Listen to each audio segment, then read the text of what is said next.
여기에 힘줘요. 자, 하나, 둘, 셋, 자, 끝. 하나, 둘, 셋, 넷, 끝까지. 다섯, 여섯, 일곱, 여덟, 아홉, 열. 힘 잘 못 주겠어요?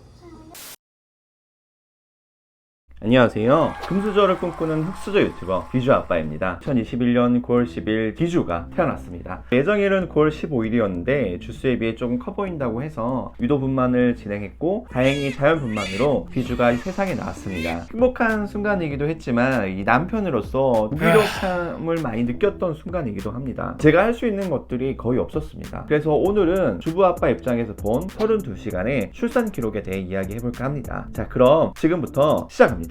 저희는 출산 하루 전날인 9월 9일 아침 일찍 병원에 입원했습니다. 여의도에 있는 한 산부인과를 다니다 20주차부터는 분만병원인 이대목동병원으로 옮겨 진료를 받고 있었던 터라 그곳으로 가서 입원 절차를 밟았습니다. 우선 상급병원에 입원하려면 3일 전에 코로나19 검사를 받고 와야 합니다. 외래 진료는 상관없지만 코로나19 검사를 받지 않으면 입원이 불가합니다. 그래서 이 3일 전 검사를 받았고 당일날 병원으로 가 입원 절차를 밟고 4층으로 갔습니다. 이대목동병원은 이 4층에 여성 전용 병동과 분만을 위한 모자 병동이 같이 있습니다. 모자 병동에는 임산부 입원실과 진통 대기실 그리고 분만실로 이루어져 있습니다. 그래서 저희는 진통 대기실에 짐을 풀었고 와이프는 출산 전 마지막으로 여러 검사들을 받았습니다. 세동 검사, 문진, 소변 검사, 체열, 혈압, 체온 측정을 한 후 수술에 대비하여 왼쪽 손목에 대바늘을 꽂았습니다. 입원했을 당시 한 산모분이 입원해 있었는데 저희가 오기 전부터 힘들어 하셨고 고통스러워 하셨습니다. 커튼으로 각자 자리가 가려져 있지만 소리는 가릴 수 없었기에 그 고통이 고스란히 전해져 왔고 그때부터 저와 저희 와이프는 알게 모르게 긴장하기 시작했던 것 같아요. 무통주사를 맞으려면 금식을 해야 해서 전날 자정부터 금식을 하고 있는 상태였고 주수에 비해 아기가 커서 유도분만을 해야 하는 상황이었지만 자궁경부가 이게 하나도 열리지 않아 조금 걱정도 되는 상황이었습니다. 여러 검사를 끝낸 후 내진을 하고 오전 10시쯤 질정제를 투입하였습니다. 간호 선생님들이 많이 걸어다니면 좋다고 해서 모자 병동과 4층 여성 전용 병동을 많이 걸어다녔습니다. 3시간 후부터 조금씩 진통이 시작되었고 생리통 같은 느낌으로 배가 싸르르한 느낌이 난다고 했습니다. 오후 5시 정도쯤에 담당 교수님이 와서 경과를 확인했고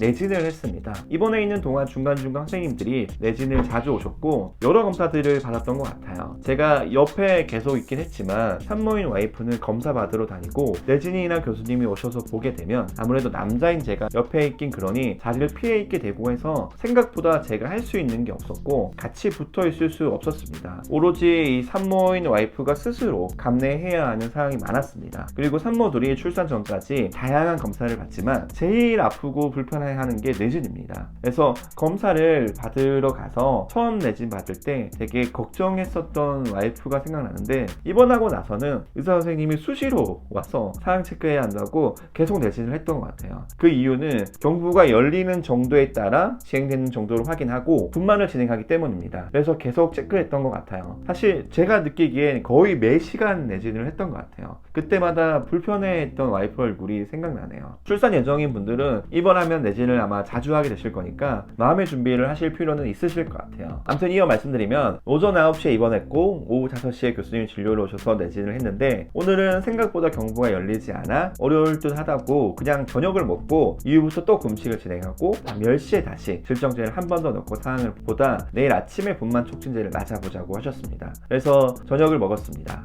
저녁을 먹고 그날 경부가 열리기 바라는 마음으로 많이 걸어 다녔던 것 같아요. 시간이 지나면 지날수록 와이프는 힘들어했고 밤새 끙끙 앓았습니다. 새벽에도 중간중간 간호사들이 와서 체크를 했고 다음날 아침이 밝아오자 더는 미룰 수 없어 질정제를 제거하고 10시쯤 분만 촉진제를 투여했는데 촉진제를 투여하고 나서부터는 세동검사기를 계속 달고 있었고 이때부터 와이프의 진통은 점점 배가 되었던 것 같아요. 진통이 배와 허리로 같이 와서 정말 많이 힘들어 했었어요. 내진을 했는데 드디어 자궁경부가 이 3cm가 열려 오후 1시 30분경 무통주사를 맞으려 침대째로 다른 층에 있는 수술실로 내려갔고 무통주사를 맞았습니다. 얼마 전에 방영한 산후조리원이라는 드라마에서도 보면 무통주사를 맞고 천국을 맛보았다라는 내용이 등장하는데 그 정도로 진통의 고통은 엄청난 것이었습니다. 이후에 들은 얘기지만 무통주사를 맞으러 내려가서도 와이프 몸이 좋지 좋지 않아서인지 위에까지 다 토하고 몸 전체를 엄청 떨었다고 하더라고요. 마취과 선생님께서 이 상태로는 무통주사를 맞을 수 없다고 괜히 진행했다가 다른 합병증이 생길 수 있다고 말씀하셨대요. 그래서 다시 산부인과 선생님이 내려오셨고 내진을 하고 상태를 다시 보고 괜찮을 거라고 확인 후 무통주사를 맞을 수 있었습니다. 무통주사를 맞고 올라와서 고통은 줄어들었고 자궁 경부가 빨리 열리기 시작했습니다. 금세 5cm가 되었고 30분 주기로 내진을 진행했는데 7cm, 8cm 쭉쭉 열리기 시작했습니다. 보통 이 10cm 정도가 되면 분만을 시작한다고 합니다. 그래서 그때부터 힘주기 연습을 하기 시작했습니다.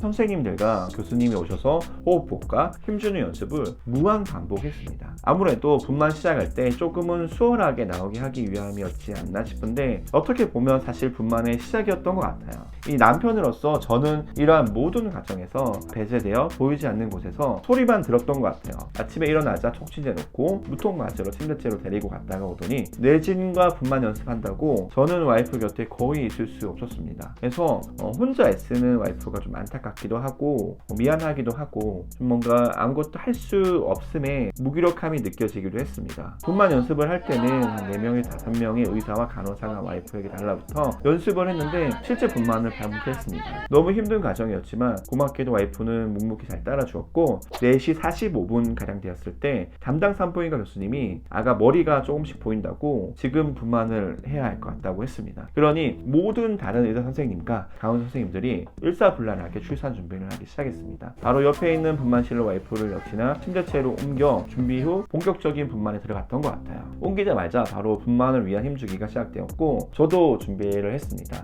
저는 처음부터 들어갈 수는 없었고 출산에 임박했을 때 들어가서 탯줄을 자를 예정이었습니다. 유생복 같은 걸 입고 밖에서 초조하게 기다리는데 너무 기분이 묘했습니다. 처음 느껴보는 알 수 없는 기분이 계속 이어지고 있는 중에 들어오라고 해서 들어갔는데 너무나 생소한 환경이었습니다. 산부인과 교수님이 아기를 받으려고 하고 있었고 와이프 주변에 의사 선생님 6명이 붙어서 힘주는 과정을 도와주고 있었습니다. 그리고 옆에는 곧 나올 아기를 맞이할 간호사 선생님들이 뭔가 분주하게 준비하고 있었습니다. 약 10명가량 되는 의사와 간호사들이 와이프의 분만을 위해 고군분투하고 있었는데 그 모습이 막 일사불란하면서도 전쟁터 같기도 하고 평생 잊혀지지 않을 한순간처럼 저 뇌리에 각인이 되었던 것 같아요. 그 순간 이 담당 산부인과 교수님이 한 번만 잘 힘주면 나오겠다며 마지막으로 힘주자고 분만실에 있던 의사와 간호사 선생님들이 숫자를 세는데 애기 다 나왔어요. 손 잘 줘야 돼요. 오, 이제 나을 거예요.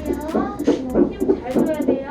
자, 손 크게 들이 마시고. 하나, 둘, 셋, 끝! 하나, 그렇지. 둘, 셋, 넷, 조금만 더. 자, 하나, 둘, 셋, 끝! 다들 너무 열정적으로 분만을 위해 목이 터져라 외쳐주셔서 와이프도 조금 더 집중할 수 있었고 저희 비주가 세상에 나오게 되었습니다. 그 순간 아직도 생생한데 한 아기가 들어올려지는데 너무 기분이 이상했습니다. 곧이어 바로 탯줄을 들이고 옆으로 옮겨져 폐로 호흡하게 공기를 불어넣고 울음을 터뜨리게 만드는데 그 광경을 옆에서 보고 있으니 내가 할 수 있는 모든 것을 다 동원해서라도 이 아이를 잘 지켜야겠다는 생각이 내 머릿속을 가득 채웠습니다. 근데 그때 옆에서 산부인과 교수님이 하는 이야기가 들려왔습니다.